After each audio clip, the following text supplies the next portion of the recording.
à l'intention du grand. Le rapport Ecobiose entend quantifier l'importance de la biodiversité dans l'économie du territoire néo-aquitain.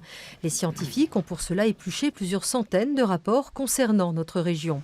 Le constat est simple, les productions viticoles, sylvicoles et agricoles dépendent directement de la biodiversité, de la faune préservée, comme les oiseaux et les insectes. Une parcelle de colza de tournesol qui a 100 fois plus d'abeilles qu'une autre parcelle peut avoir ses rendements augmentés de 40% en moyenne.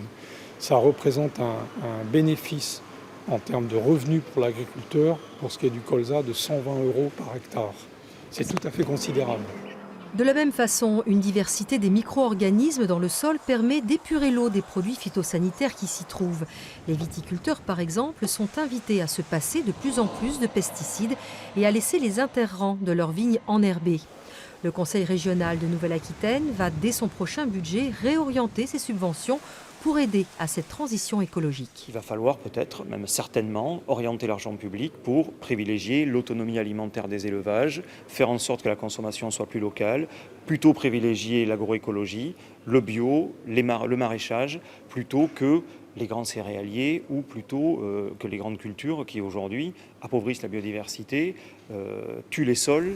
S'il ne se veut pas un état des lieux de la biodiversité, le rapport Ecobiose souligne malgré tout une situation qu'il est important et urgent de changer.